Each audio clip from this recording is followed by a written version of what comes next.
This video will discuss the core assembly of the Dollar Store Dollhouse. With the internal structure support in place, the exterior walls and floor were glued and held together with tape while the adhesive was drying. I found that after applying the faux stone and grout, the panels had quite a bit of warping and curvature, likely from the moisture absorbed by the paper on the foam core.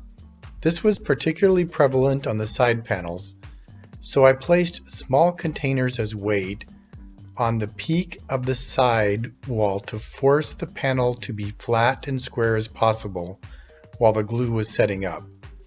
I later discovered a trick using heat from a blow dryer to help remove the curvature of the foam core that I'll show in a different video.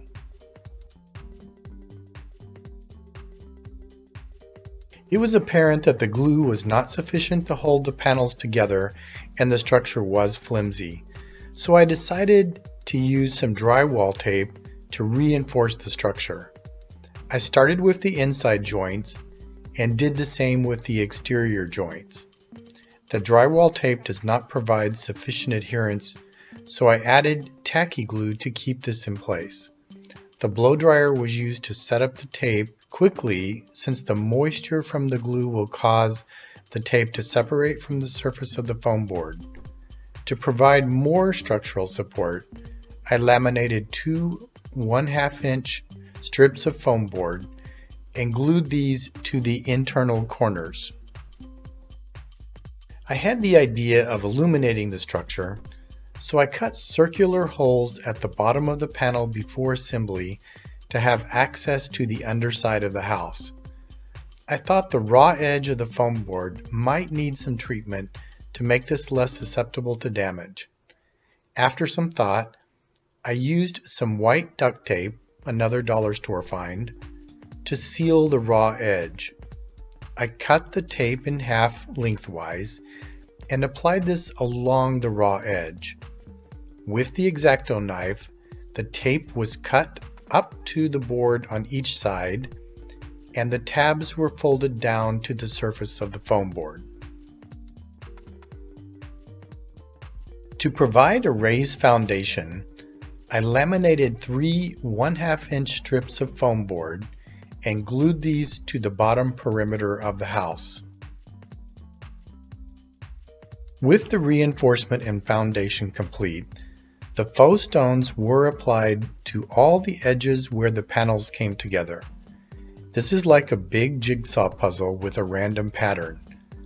I taped off the area under the entry door where the front stoop will later be installed.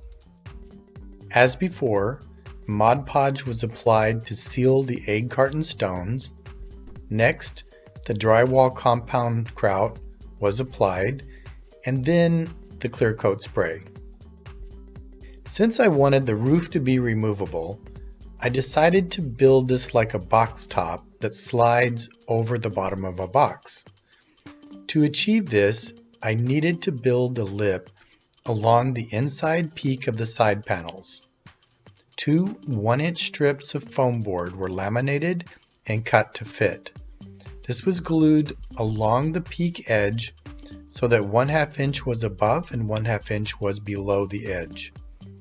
A gap was left at the peak, so this would allow the internal structure to slide in and out. Additional foam strips were also attached to the internal roof supports. This will provide more surface area to join with the roof. Next, the lip was glued to the inside area of the front walls. Gaps were left where the roof support would move in and out. Due to the pitch of the roof, I chose not to create an outer edge that was attached to the roof panel. Instead, I glued a solid strip along the front edge where the roof panel would meet. This provided a finished edge along the front facade.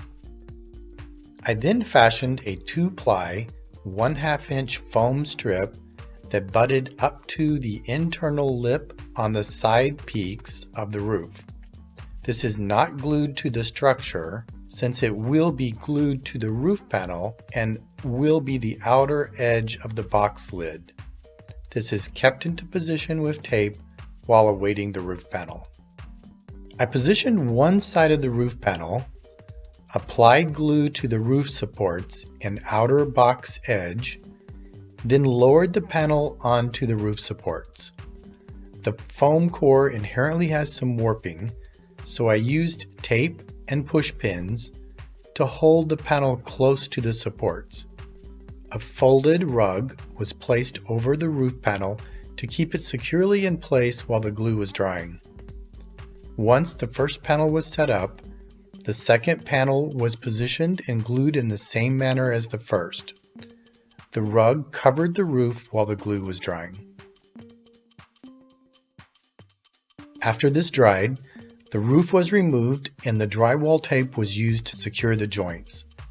As before, the blow dryer helped expedite the drying time of the glue used to hold the tape to the foam board surface. After doing this a number of times, I found the best practice for the external joints was to set up the glue on one side first, then fold and set up the glue on the other side. The effort produced a nice fitting lid type roof that can be removed as needed. Additional videos will cover the treatment of the roof and final assembly. Thanks for watching.